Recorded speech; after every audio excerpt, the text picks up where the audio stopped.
tratar de algo que não é muito comum. E eu queria já de antemão dizer para você que cuidado com a nossa falsa piedade. Porque muitas vezes nós queremos estabelecer um princípio para Deus. Nós queremos que Deus seja aquilo que nós achamos que Ele deve ser. E muitas vezes queremos defender Deus com medo de que Ele seja insuficiente naquilo que Ele se revelou através das Escrituras Sagradas. E quando nós tratamos da ira de Deus como um atributo, nós ficamos assim um pouco confusos até entendermos algumas coisas, e é isso que a gente vai trabalhar aqui hoje de uma maneira muito tranquila. Espero que seja um momento muito edificante para a sua vida e desafiador para a igreja. Nós estaremos neste momento lendo o texto básico. Se você pegou aí o grupo da igreja, já viu que eu havia colocado Amós 9, 1 a 5, Deus falando justamente da sua ira, o seu juízo ministrado. Mas eu quero, para a gente tomar assento a este assunto, ler com os irmãos esse texto de Romanos capítulo 1, versículo 18. Vamos ler juntos? Leiamos. A ira de Deus se revela do céu contra toda a impiedade e perversão dos homens que detêm a verdade pela injustiça. Bom, este versículo ele está dentro de um contexto, só para a gente entender, de uma carta que Paulo escreve com a finalidade de tocar, mexer no coração da igreja de Roma, e o objetivo é convencer a igreja de Roma que não só os judeus precisavam do evangelho, mas também os gentios precisavam do evangelho. E ele fala primeiramente no primeiro capítulo, a partir do versículo 18, então, ele aponta para o que é o gentio. E ele começa dizendo a respeito da ira de Deus revelada do céu contra toda a impiedade e perversão dos homens. E aqui ele está tratando mais diretamente dos gentios, para depois no capítulo 2 ele tratar dos judeus.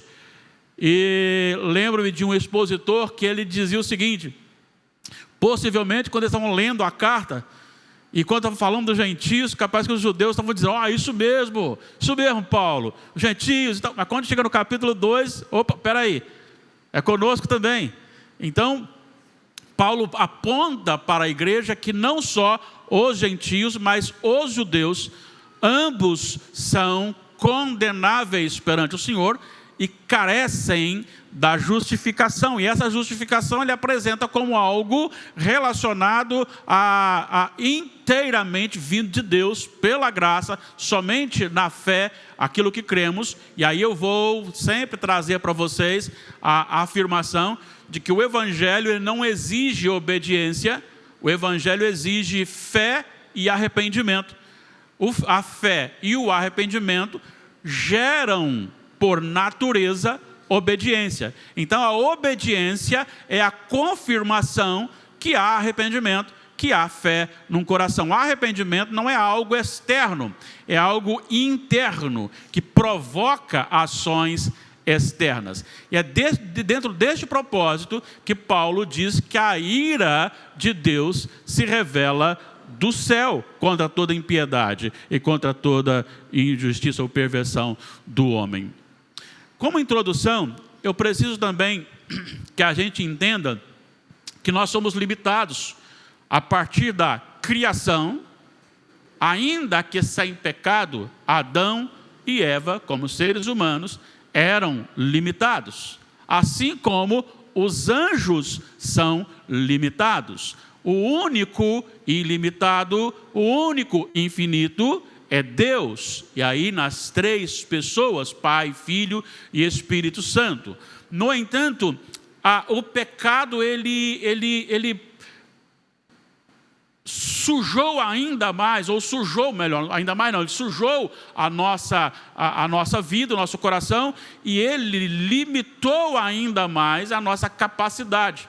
E tendo então um coração corrompido, tendo então dificuldades de entender, eu uso a expressão olhar para Deus, ainda que seja através de Jesus Cristo, é como ainda numa recuperação de catarata, de cirurgia de catarata, você tentar ler algo pequeno lá no fundo.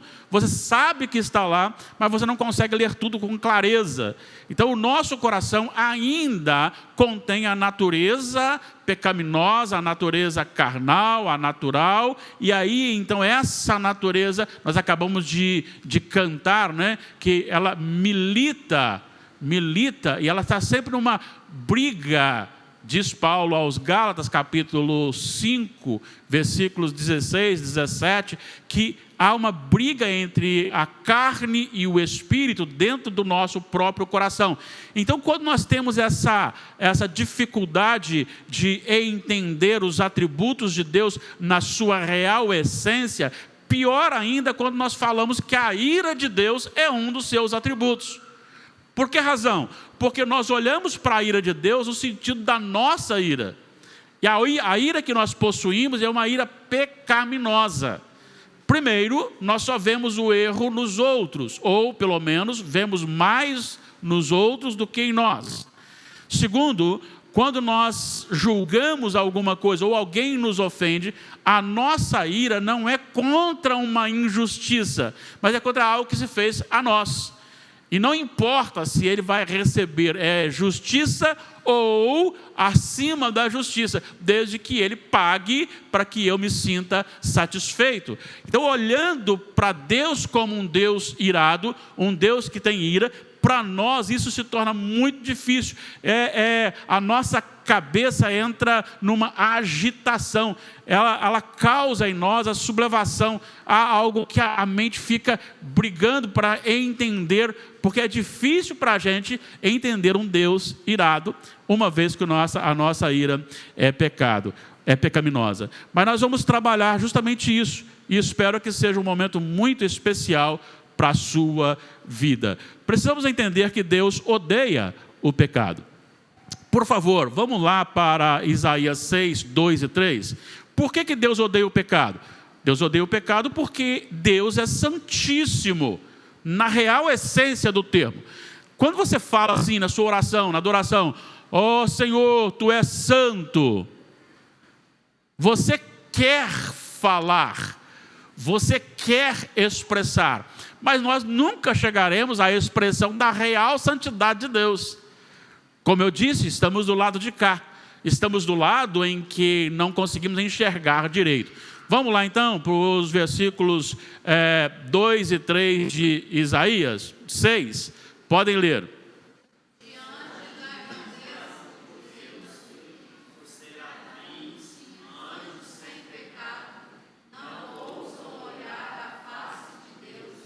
Só um minutinho. O que está projetado ali não é o versículo, é só um resumo do versículo. Esqueci de falar com vocês, perdoem-me. São os cabelos brancos que começam a evidenciar. Ali foi só um resumo, é abrir a Bíblia hoje. Hoje eu mudei um pouquinho, não falei com vocês. Me perdoem, por gentileza. Se vocês não me perdoarem, se irarem contra mim, não irem com pecaminosidade, por favor. Isaías 6, 2 e 3 na Bíblia, porque ali foi só um resumo. Vamos lá?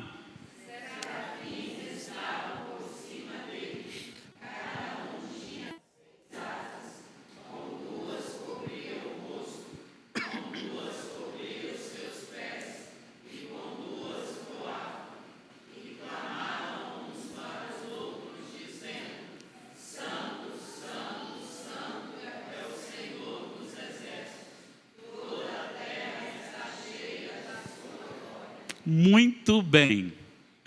Vamos agora voltar um pouquinho aqui.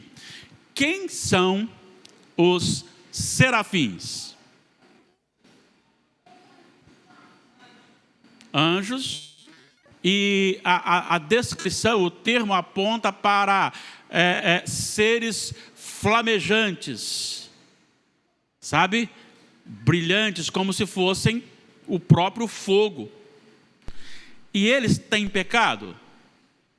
Ou eles são santos? No sentido de pecar, eles pecaram?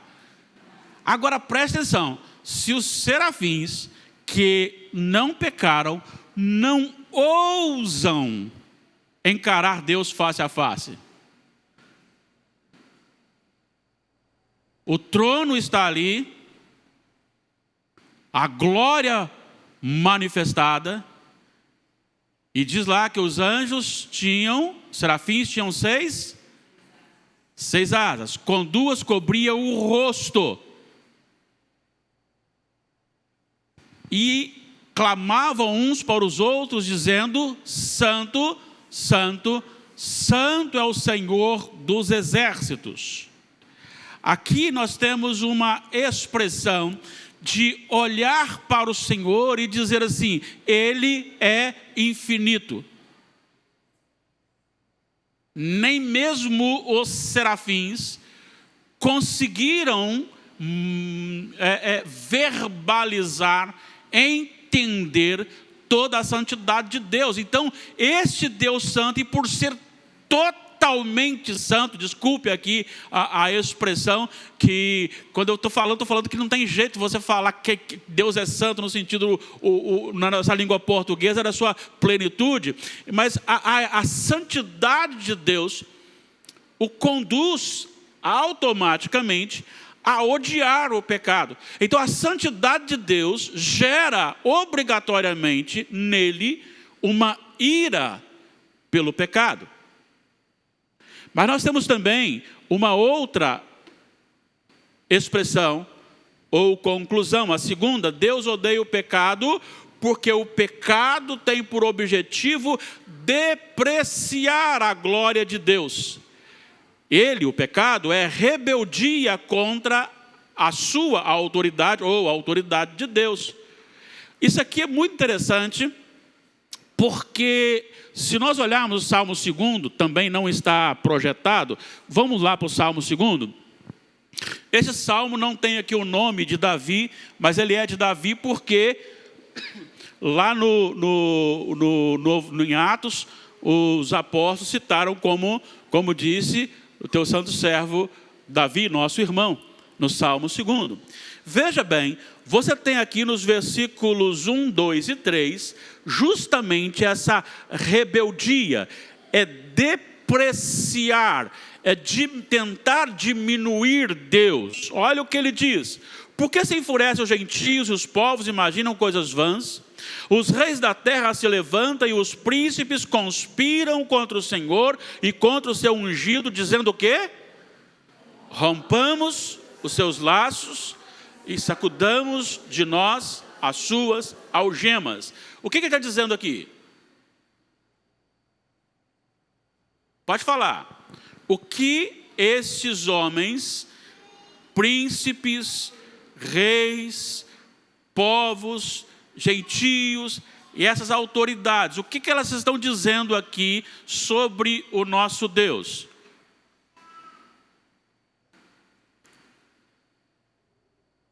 Vamos voltar no texto? Primeira coisa que ele diz é: rompamos de nós os seus laços, sacudamos de nós as suas algemas. Eles estão se sentindo presos e pensam que têm poder, autoridade para se libertarem do Senhor.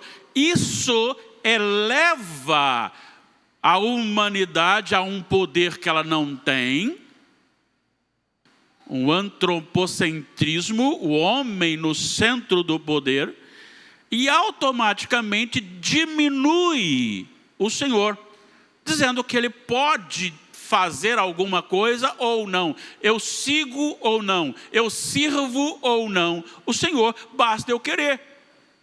Vamos nos rebelar aqui agora e vamos nos virar contra o Senhor. Afinal, quem é Ele perante todos nós com os nossos poderes? É isso que eles estão pensando. E é isso e para isso que eles estão convocando.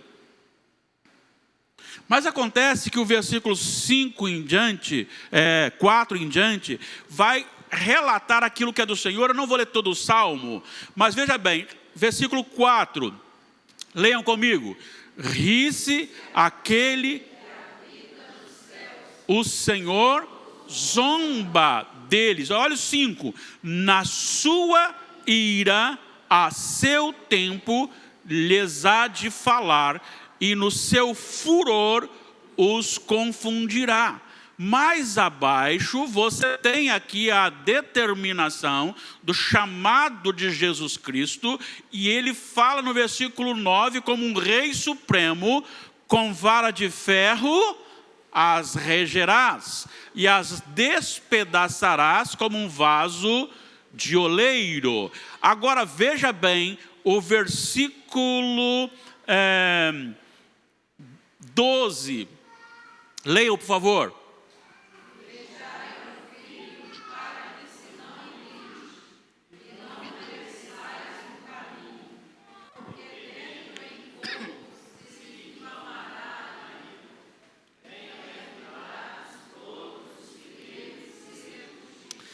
Vejam bem, qual que é aqui o conselho que o próprio Deus está dando para a humanidade?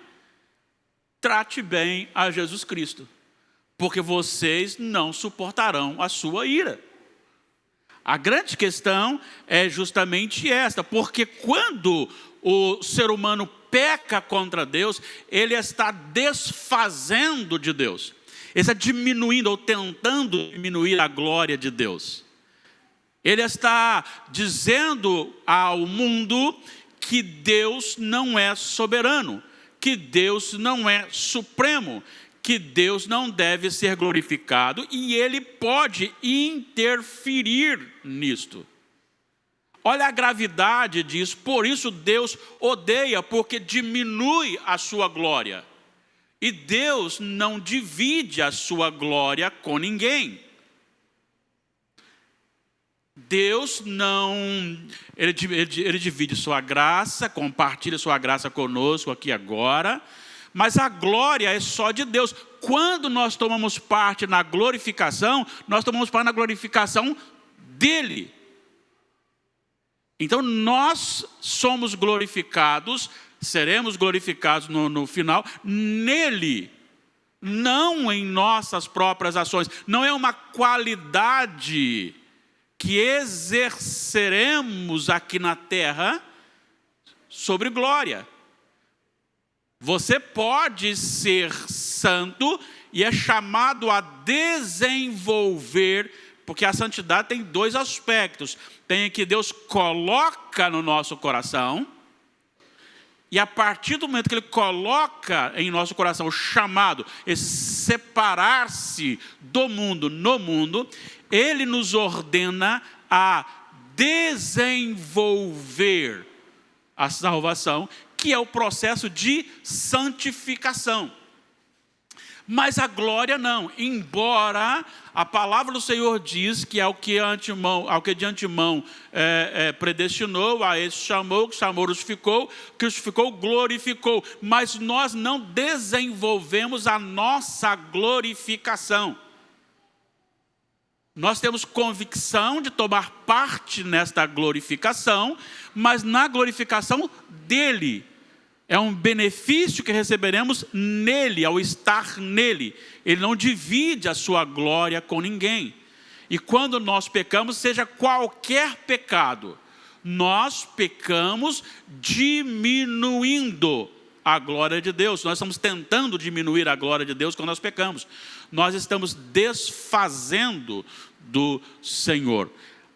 E o Senhor, ele manifesta nas Escrituras a sua ira. E eu vou pegar só alguns pontos aqui. Esses pontos eu tirei do A.W. Pink, no livro sobre os atributos de Deus. Então estou seguindo aqui uma linha que ele prestou aqui para nós. E de que forma que Deus manifesta? Eu tenho falado sempre para os irmãos que juízos de Deus são pontuais, apontando para o juízo final. E os juízos de Deus são a sua ira. E seguindo essa linha de Pink, nós vemos aqui que primeiro ele manifestou, ou ele revelou, ou ele fez conhecida sua ira na sentença de morte pronunciada. Ele disse em Gênesis 2, 16, 17, olha, você pode comer de todas as árvores, tal, mas dessa não, porque se comer, no dia que dela comer, certamente morrerás. O que ele está dizendo é, o pecado, a desobediência, é uma depreciação da minha glória. E se fizerem isto, eu manifesto a minha ira sobre vocês, matando vocês. Depois, em Gênesis 3, 17, 23 e 24, a terra recebe uma maldição, e esta maldição também é a ira de Deus revelada.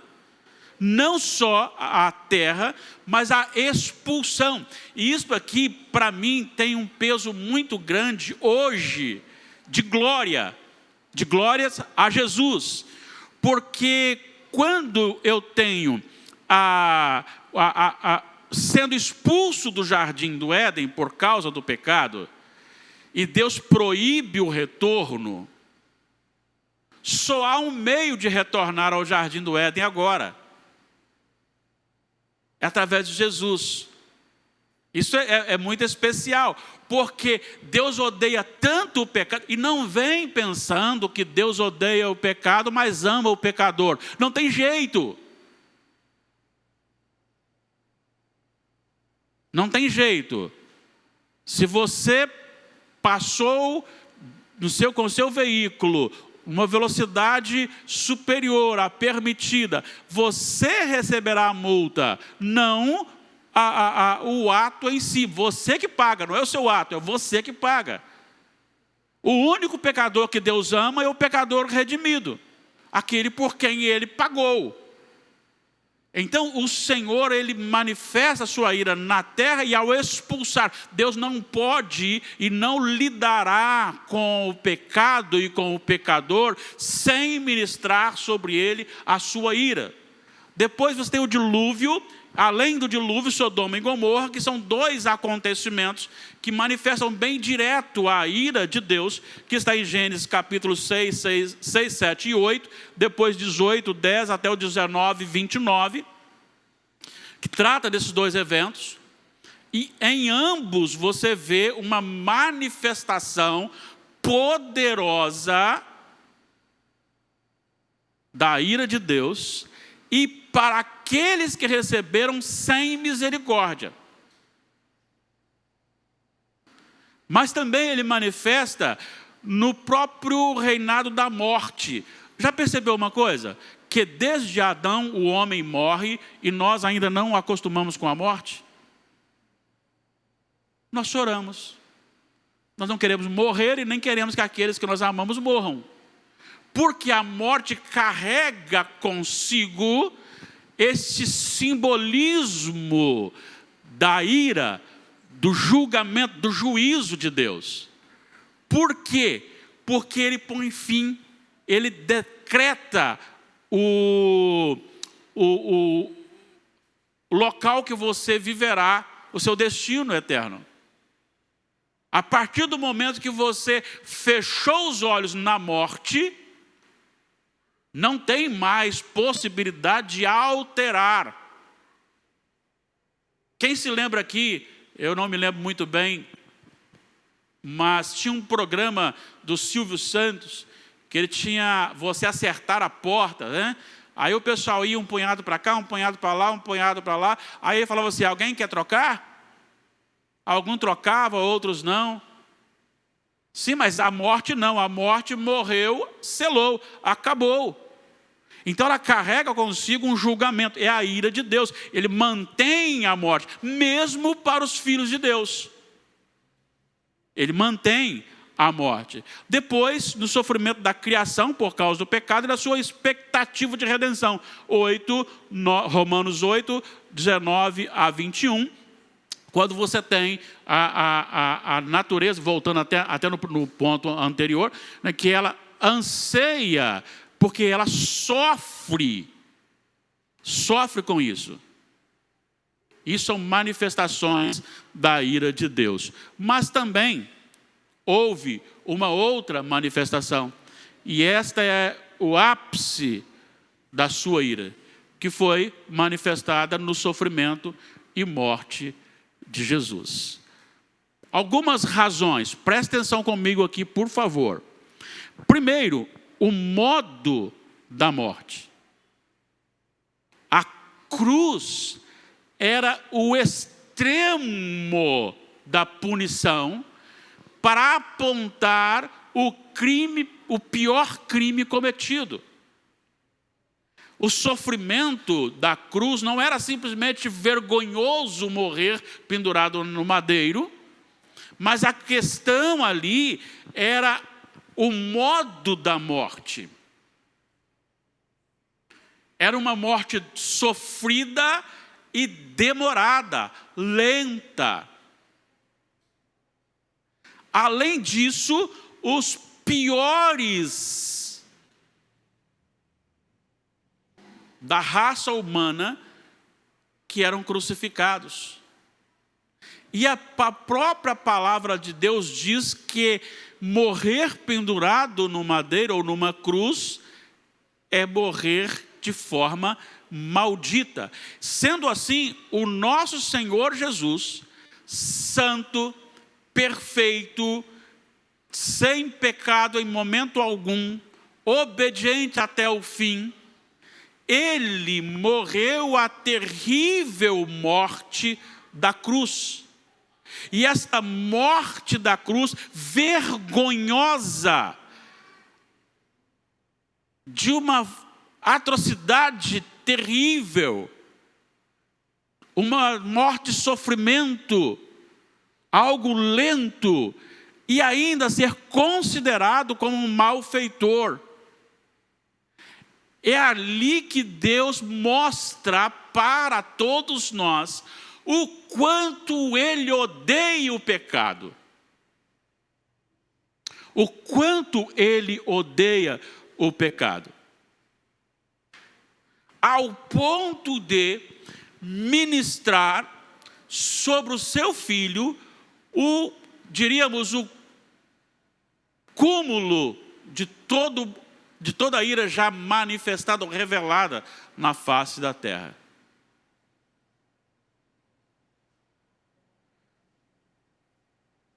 Isso, a ira já foi manifestada, mas nós temos uma outra, ou essa ira consumada. Sabe de uma coisa? Deus mostrou aqui, ali, lá, e possivelmente se lembrou de algum texto aí da ira de Deus também. Mas no final, Ele ministrará a sua ira, só que aí não será pontual. Se você olhar Apocalipse 5, versículo 8, você encontra que quando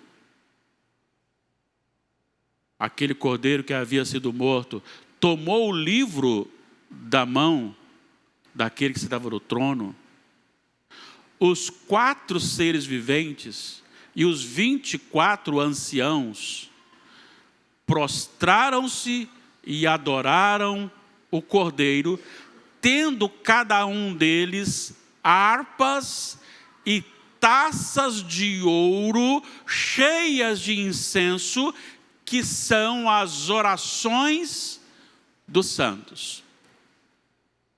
Sabe o que significa isso?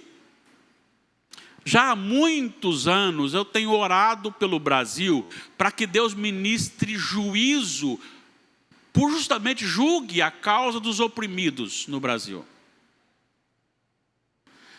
Julgue a causa dos oprimidos fora do Brasil. Nossos irmãos que já morreram por causa de Jesus, nossos irmãos que estão presos por causa de Jesus, por fazer o bem. Outros que estão sendo, quem sabe agora, executados porque simplesmente amam a Deus e amam o próximo. E nós oramos isto. Mas Deus ainda não ministrou o seu juízo, sua ira final, ele vai colhendo nessas taças de ouro como uma adoração, porque você está contrário à injustiça, e ele ama isso. Você não pode ser injusto, mas você não pode, tem que ficar triste, lamentar pela injustiça. Quando chegar no último dia, ele pegará essas taças e despejará, jogará sobre a terra, sobre os impenitentes. E é neste momento que diz que eles ficarão atordoados, diz lá em Apocalipse 6,16, que não conseguirão contemplar a face daquele que se assenta no trono e nem a ira do Cordeiro. Eles quererão morrer e não conseguirão. Tal é a agonia de contemplar a ira de Deus contra eles.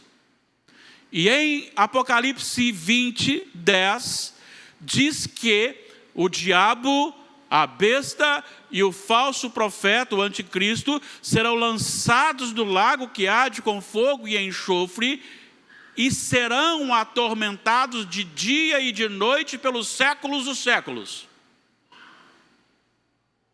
Para piorar, o versículo 15 diz que aqueles que não foram achados o nome escrito no livro da vida serão lançados juntamente com eles.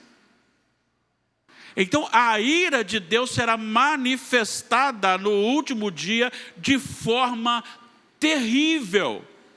É a justiça de Deus sendo aplicada de forma consumada. Há benefícios na ira de Deus para o povo de Deus? Há. Primeiro, a ira de Deus é a revelação do quanto ele odeia o pecado, e isto também aponta para nós o quanto nós também devemos odiá-lo. O pecado deve ser tão repulsivo para nós o quanto ele é para o Senhor. Nós devemos olhar para o pecado e sentir tristeza quando pecamos. Nós devemos olhar para o pecado e sentir tristeza quando o nosso irmão peca. Não contra o nosso irmão, mas contra o que ele está fazendo, porque ele está pecando contra o Senhor. Não o que eu estou fazendo, porque eu estou pecando contra o Senhor. E nós precisamos odiar o pecado, lamentar pelo pecado. Então Deus mostra para nós, o primeiro benefício é, Ele mostra para nós como nós devemos lidar com o pecado. Assim como Ele odeia, nós também devemos odiar. Consequentemente, essa ira de Deus produz em nós um santo temor. Se você, eu gostaria até de ler, deixa eu ver, nós não temos tempo não, mas você leu lá o Amós 9, depois se você não leu, lê lá, está no grupo da igreja lá, Deus fala assim, se você subir no céu de derrubo, se você for para o fundo do mar, eu dou ordem para a serpente te picar, se você for para outro, a espada vai te cortar, ou seja, não tem como escapar. Não tem como escapar. Então isso gera em nós um santo temor que resulta num desejo de viver uma vida piedosa, santa, diferente, contente no Senhor, porque o temor, ele não nos afasta, ele nos aproxima com reverência e com respeito. E automaticamente, uma vez que eu agora repulso o pecado e quero viver santamente, tem um outro benefício, é que eu quero agora exaltar, louvar, glorificar, magnificar, agradecer o Senhor. Porque em Cristo Jesus, nós fomos salvos da ira vindoura. Quem poderá fazer acusações contra o Filho de Deus, contra o eleito de Deus? Algum local, alguma coisa, ou algum tempo, ou alguma pessoa, alguma autoridade, seja espiritual ou não, pode nos tirar esta bênção da salvação? Não. O máximo que os inimigos fazem é matar o crente. Mas Deus o ressuscitará para a glória de Deus. E seremos gloriados do Senhor. Então ninguém vai tirar. Então isso gera em nós um desejo ardente, não só de viver santamente, mas hoje o templo aqui deveria estar superlotado de crentes. Não só aqui, ali na Igreja Batista, se não tem culto hoje, não sei se tem, mas se tiver, que lá deveria estar cheio também. As igrejas cristãs deveriam estar superlotadas de pessoas que querem adorar o Senhor, querem louvar o Senhor, porque não há condenação para os que estão em Cristo Jesus. Esta ira manifestada, ela não nos atingirá. Daria até para ouvir um aleluia. Aleluia. Irmãos, isso nos revela algumas coisas aqui. Primeiro, o que é a ira de Deus? A ira de Deus é a sua justiça. Ela não é pecaminosa, ela não é nem mais nem menos. Ela é a justiça de Deus aplicada. Quando você fala que Deus se ira, é que Ele ministra a sua justiça, agora de forma plena sobre o pecado que domina o homem. Se o homem é dominado pelo pecado, ele não tem Jesus, então ele sofre as consequências. A ira de Deus manifestada nos fala claramente que ele ainda exerce a longanimidade com toda a sua criação. Isso aqui é muito importante porque nós não chegamos ainda na consumação. Lembro-me de... fugiu o nome do teólogo agora, um presbiteriano muito bom. E ele estava numa mesa de perguntas e respostas, um talk show.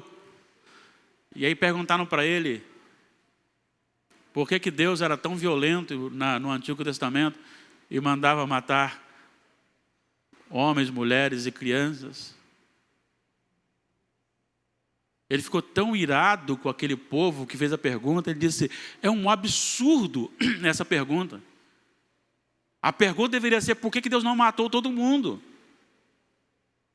Porque todos merecemos a morte.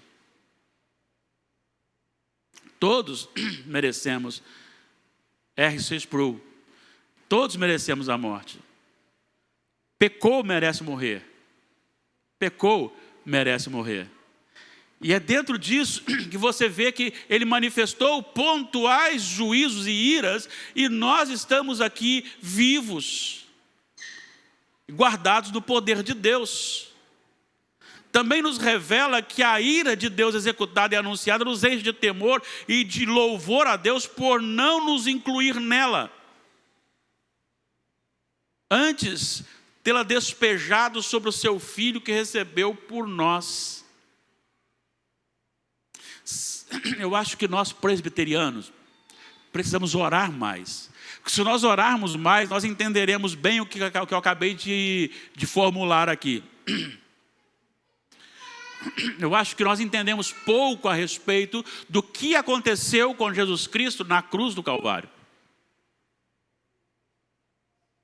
Eu acho que nós precisamos orar mais para nos aproximarmos mais do Senhor, e aproximando mais do Senhor, entender mais sobre isso. Jesus levou sobre si, ele recebeu a ira de Deus.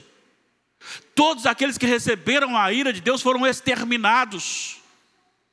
Jesus recebeu a ira de Deus, e isto deve trazer ao nosso coração grande alegria, porque o Senhor nos livrou disso, lançando sobre o seu Filho, e de tal maneira que você e eu somos declarados justos sendo injustos,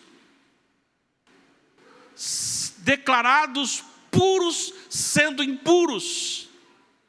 A dívida no tribunal celestial foi quitada. Eu me lembro de um falso mestre da televisão que andou pregando por aí que se você desse a sua oferta para levar a toalhinha dele, que ele enxugava o rosto para tirar o suor, e comprando o seu suor, você poderia fazer milagres com aquela toalhinha. E eu me lembro que alguém contando que tinha uma dívida no banco, num banco tal, e pegou aquela toalhinha e esfregou na porta do banco e a conta desapareceu. Não, eu não estou dizendo disso. Isso é calote. Ou Deus dá o dinheiro para quem emprestou. Se Deus fez desaparecer os dados da conta, então Deus deu um calote. Não é o Deus das Escrituras Sagradas. O que eu estou dizendo, e isso é real, é que o Senhor pegou a sua nota promissória lá do tribunal celestial. Você estava condenado à eternidade sem Jesus. Eu estava condenado à eternidade sem Jesus. Ele pegou a nota promissória e colocou, e aí eu estou apenas fazendo uma interpretação para que você possa entender. Ele colocou aquela nota promissória como se o soldado, a hora que o soldado fosse para colocar a mão de Jesus para pregar, Deus pegou a sua conta, o documento que ele condena, e colocou entre a mão e a madeira. E Jesus colocou a sua mão sobre a sua conta. E ali o Senhor, na mão e na raiva, no ódio daquelas autoridades, cravou ali a sua dívida, de tal maneira que Jesus a recebeu. Isso é muito, muito, muito, muito profundo. A ira de Deus nos impulsiona a pregar o Evangelho.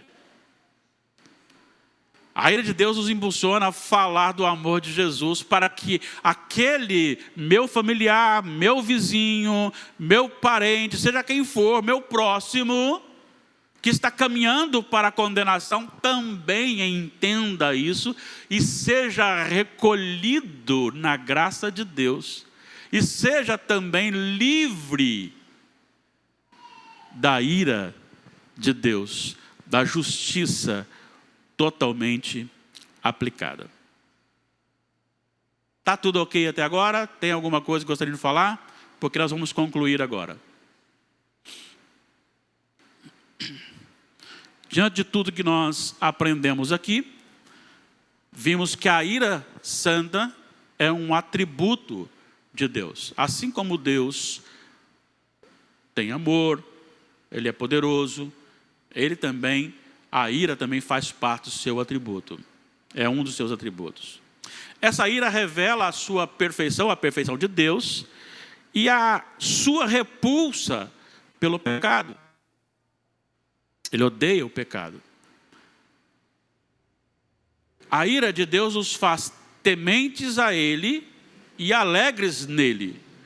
Porque, como nós acabamos de ver, graciosamente Ele nos livrou da ira vindoura por Jesus Cristo. É por isso que Paulo, em Romanos capítulo 5, ele diz: justificados, pois, mediante a fé temos o quê?